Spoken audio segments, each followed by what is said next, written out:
Rusia y Ucrania. ¿De qué estamos hablando? Vamos al centro del problema.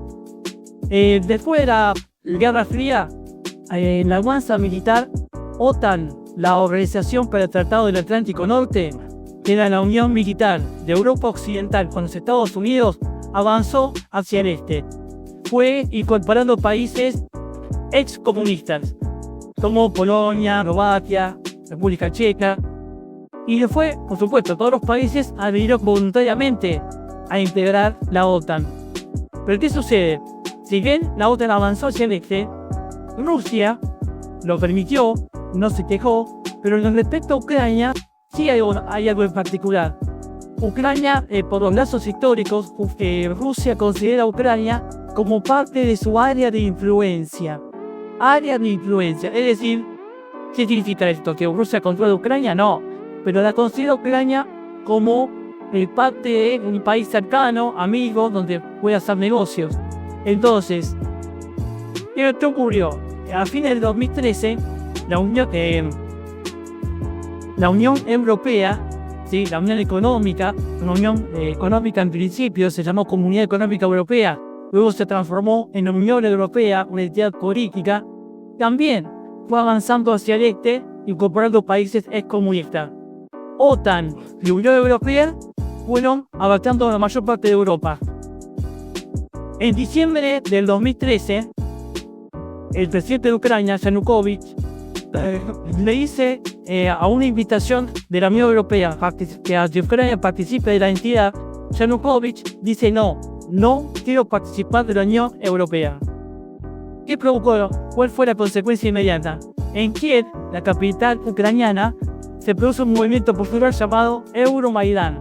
Maidán es una plaza de Kiev, que significa espacio público, y ahí las protestas giraban en torno a que los manifestantes querían sí ser parte de Europa y se protestaron contra Yanukovych. El presidente ucraniano tuvo que renunciar y hubo un nuevo gobierno.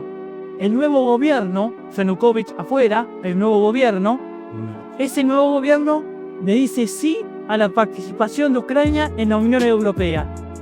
Inmediatamente, en pocos días, en Crimea, hasta entonces península ucraniana, lanzan un plebiscito para los crimeos para que si ellos deciden o no ser parte de Ucrania. Así, directamente, a los pocos días. ¿Por qué es esto? Porque hasta ese debate, Ucrania si pertenece al área de influencia rusa o al área de influencia de la Unión Europea. Los crimeos votaron, casi el 100% de los crimeos votaron la unidad con Rusia. Crimea tiene dos divisiones administrativas, Sebastopol y el resto de la península. Ambas provincias se unieron, Rusia las aceptó y forman parte, en marzo del 2014, forman parte de Rusia. Desde entonces, en Google Maps, por ejemplo, van a ver que Crimea tiene una línea punteada que la separa de Ucrania. Google Maps está diciendo que hay un conflicto ahí. Desde 2014, Crimea pertenece políticamente a la Federación de Rusia. Tanto Estados Unidos como Europa, desde 2014, están reclamando a Europa, a Rusia, devuelve Crimea. Rusia no hace caso. Recién ocurrió en poco tiempo. En noviembre, Yanukovych destinado a la Unión Europea. En febrero o marzo, Yanukovych renuncia por este movimiento popular llamado la Euromaidán. Y a los pocos días, Crimea decide separarse de Ucrania y unirse a Rusia. Bien, también, en forma inmediata, casi inmediata, hay dos provincias del este ucraniano, donde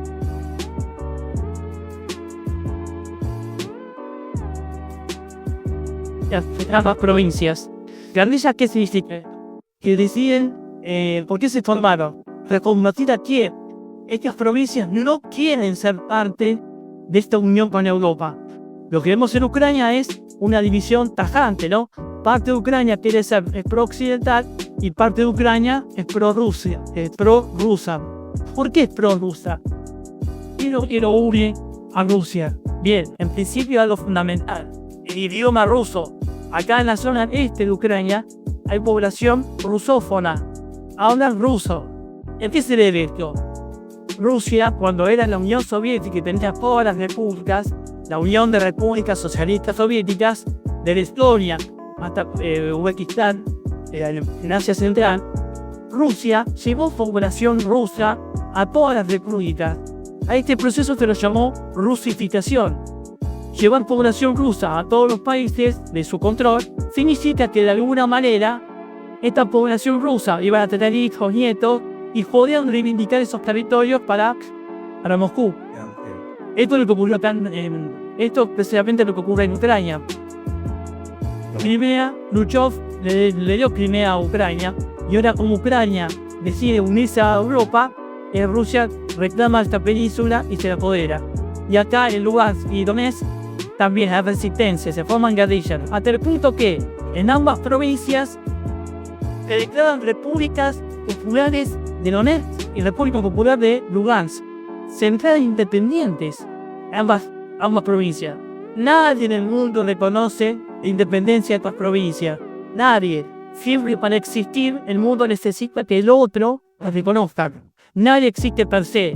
Necesitamos que otros estados reconozcan nuestra existencia. El único que reconoció la existencia era Rusia, porque estaban al lado. El conflicto duró todo el 2014 en una intensidad informativa importante y luego se llama silencio, ¿no? No hay más noticias sobre el conflicto. Pero ¿qué sucede acá? El gobierno de Kiev mantiene confrontaciones militares con las provincias rebeldes de Donetsk y Lugansk. Hay conflictos acá en la frontera, hasta el punto que hay acuerdos de paz. ¿Cómo se llaman estos acuerdos de paz? Minsk 1 y Minsk 2. ¿Qué es Minsk? Minsk es la capital de Bielorrusia, acá dice Belarus. De Bielorrusia es un país gobernado por Alexander Lukashenko, aliado de Moscú. O sea, Bielorrusia es aliado de Moscú. Lukashenko es aliado de Putin. Entonces, vemos acá Ucrania, cuya frontera rusa y Bielorrusia, ya aliado, es decir, está rodeada por países que tienen el mismo interés en contra de Beijing. Entonces, ¿qué se determinó en Minsk 1 y Minsk 2? Bueno, con acuerdos de paz, determinar que estas provincias rebeldes tengan un estatus particular, que haya cantidad de prisioneros, que se limite, haya fronteras, pero todas estas pautas fueron difíciles de implementar. ¿Por qué? Porque ¿cómo determinamos una provincia que se considera rebelde? Aquí es difícil decir, estas provincias son rebeldes, las voy a tratar de forma especial. No, Kiev se resiste, no quiere la partición territorial. Entonces, estos acuerdos de Minsk 1 y Minsk 2 terminan en la nada. En la práctica terminan siendo insuficientes y no se llevan a cabo.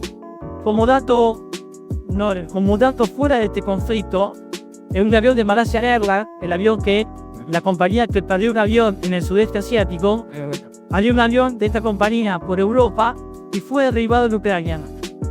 Y los restos de ese avión, todavía no se sabe bien quién derribó el avión de Malaysia Airlines. Lo que sí sabemos que la compañía, luego de perder un avión y que otro avión se haya estrellado en la zona de conflicto, ya dejó de existir. La agresión rusa a Ucrania ocupa todo el este ucraniano, no solamente Donetsk y Lugansk, sino avanzó en las provincias de Cherson y Zaporilla, además de que Crimea la tiene de 2014. Todo el este ucraniano está ocupado por los rusos. ¿Cuánto está ocupado? Kilómetros más, kilómetros menos. Siempre de toda la guerra es imposible saber la verdad, porque el líder Zelensky de Ucrania puede decir no, estamos ganando o no, estamos mejor, y Rusia, Putin puede decir exactamente lo mismo. Entonces, lo que sí sabemos es que Rusia está ocupando el este ucraniano. ¿Cuánto dice Las versiones en la guerra siempre son diferentes y no podemos establecer justo un límite. Ahora, Ucrania, en el esfuerzo que hace Ucrania para Ucrania está partida actualmente. El esfuerzo bélico ucraniano implica que su economía está sufriendo un montón. En principio, hay préstamos del Fondo Monetario. El Fondo Monetario tiene el mayor deudor del Fondo Monetario, Argentina. Segundo, Ucrania. O sea, Ucrania es la gran deudora del fondo, también de la Unión Europea en respecto a Ucrania. La Unión Europea Países Bajos, España, sostiene a Ucrania. ¿Por qué sostiene a Ucrania o sigue dando apoyo militar a Zelensky? Porque tiene una visión europea. Europa siempre tiene recelo de Rusia, porque es un gigante territorial.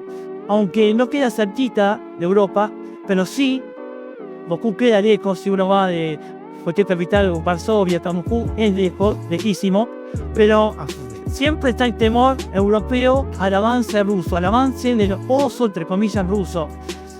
Por eso Europa se juega el apoyo militar a Ucrania. No quiere ceder, no quiere pactar y que Ucrania tenga que ser partida en dos. Europa, Zelensky logró explotar ese sentimiento y tenemos a todos los líderes europeos apoyando firmemente a Zelensky en contra de Rusia. ¿Por qué se genera este sentimiento antirruso? ¿Por qué? Porque acá tenemos estados como Estonia, Letonia, Lituania, Finlandia, Polonia, que son países que sufrieron la invasión rusa en el pasado. Y entonces uno puede a la distancia pensar, bueno, Ucrania, ¿por qué no hace la paz con Rusia? Parte del territorio, ahí queda como que existe un conflicto acá, pero que haya paz, no haya más muerte en la guerra. ¿Podría tomar ese camino? Sí, pero hay muchos países limítrofes con Rusia que sienten que otra vez Rusia quiere invadir un país y que su propia historia les dice, a estos países bálticos, a Finlandia, a Suecia, les dice que no pueden transar con Rusia. Entonces el peligro ruso, por más que exista una posibilidad de negociar con Putin, hay una historia detrás de estos países europeos del este que les dice no, con Rusia no se negocia, y levantan el peligro o la amenaza rusa es histórica, porque la sintieron en su pasado. Por eso los líderes occidentales acompañan el esfuerzo de guerra ucraniano. Ucrania gasta muchísimo en armas. Además, su economía, Ucrania es parecida a Argentina, tiene grandes llanuras, tampoco podía exportar granos. En su momento, se habló, Europa y Estados Unidos hablaron con Argentina para que reemplace a Ucrania en su producción de granos, porque Ucrania no podía hacerlo. Ahora se permite a través del puerto de Odessa, ¿sí? queda el Mar Negro. También señalemos, hablando de puertos, que Rusia es un gigante euroasiático, pero que tiene pocos puertos. ¿Por qué? Porque el norte da al Ártico, que se congela gran parte del año. Y acá tiene el puerto de San Petersburgo. Y tiene otro puerto en el extremo A de Asia, que es Vladivostok. Entonces, hay pocos puertos para Rusia. Entonces, la salida que tienen los rusos es la salida al Mar Negro. Mar Negro, luego Mar de Mármara, luego Mar Egeo y luego el Mediterráneo. Y por el sur, el Mar Rojo y el Océano Índico. Entonces, siempre Rusia privilegia en estos puertos su acceso al mar. Los necesita. Por eso, la ocupación del este de Ucrania. Por supuesto, acá las Naciones Unidas habla de la integridad de Ucrania, la totalidad de Ucrania, y condena cualquier avance ruso. Los rusos dicen no, acá hay territorio, hay gente rusófona, es parte de mi pueblo, yo tengo derecho a ocupar estas zonas. Lo que se juega en el fondo es en qué esfera de influencia está Ucrania, del lado de la Unión Europea, del lado de la OTAN o del lado de Rusia. Eso está en el fondo. Rusia piensa que si Ucrania se va con Europa o con la OTAN, van a poner misiles en territorio ucraniano que están mucho más cerca de Moscú. Obvio, se queda mucho más lejos. Se queda muy cerca y es innegociable si Ucrania tiene que estar bajo el control o la influencia rusa. Eso trae juego y por el momento no hay. Aunque uno pueda pensar desde lejos. Bueno, quedamos con que lo que ganó a Rusia y a veces Ucrania sigue viviendo desde lejos, pero dentro del territorio esto no es tan fácil para Ucrania ser provincia del este, ni es fácil para Rusia decir que Ucrania sea parte de Europa. Eso parecen elementos casi innegociables.